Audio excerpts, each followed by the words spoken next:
Mahmoud Abdul Baqi, yaar, oh my God, शर्मिंदा कर देते आप. What? Oh, ya salam. What a super chat. May Allah always keep you smiling, yaar. You really didn't have to do something like that. I feel, honestly, I feel terrible. Had an interesting discussion with a friend and we were talking about heaven and hell. It made me think, do we move on to the next life with our ego or identity? Could it just be pure consciousness? They made a good point in saying that it would be the point of this life if your identity didn't follow, since that what would be the point of this life if your identity didn't follow, since that's what you would be judged upon. Yeah, I mean, you see, there are ulama who argued for consciousness, is what continues. People like the great Maliki scholar Ibn Rushd and other people, and you see, because to them consciousness is the ruh, and that's what to me as well, consciousness is the ruh. So is it just the ruh that continues, or is it the body? And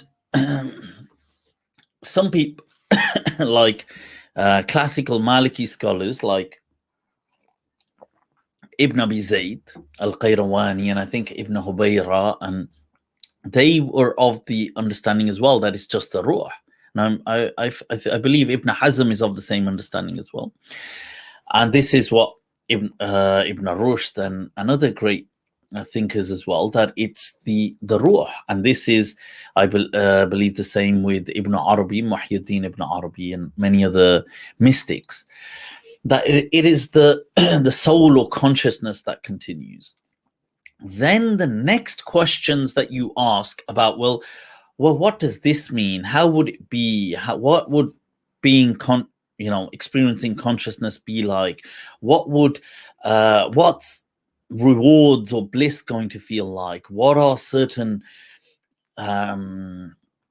tragic consequences to that going to be like? What is a representation of that? For this, we can't understand this. The closest you could possibly get to that, Mahmoud, is to walk a path of trying to develop consciousness in this dunya. And that's through certain deep meditative practices. And you can link them in with spiritual elements, and you may get some understanding of what being in the pure.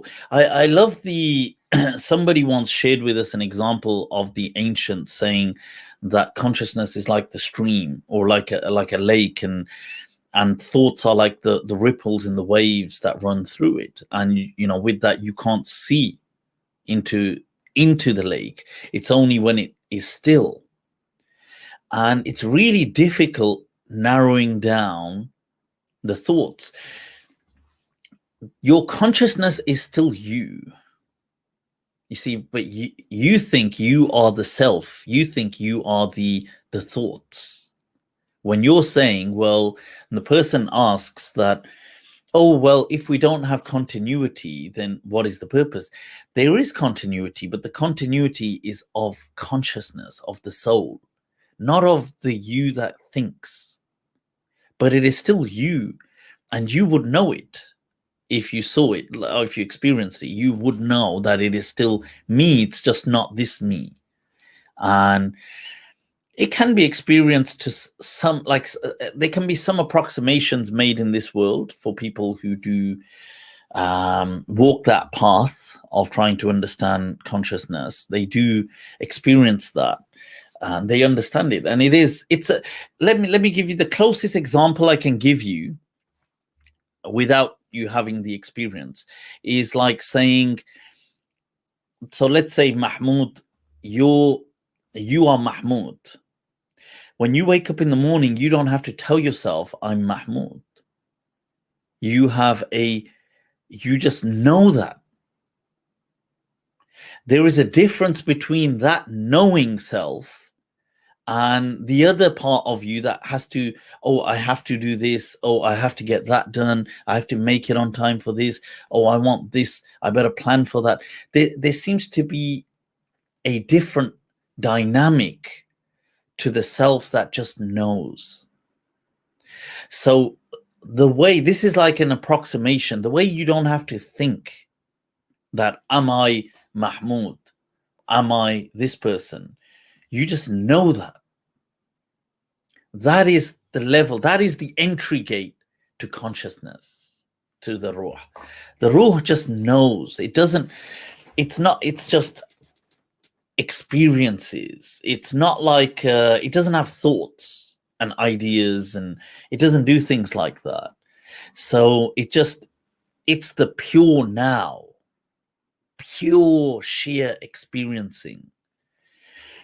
So it's obviously difficult explaining these things because these are experiential things, and it's hard explaining them in words because they're not an academic equation. It's not an information deficit.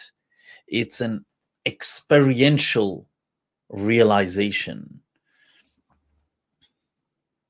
But Mahmoud, much love to you, Yar. Allah khush rakhe. May Allah keep you smiling always. Ameen.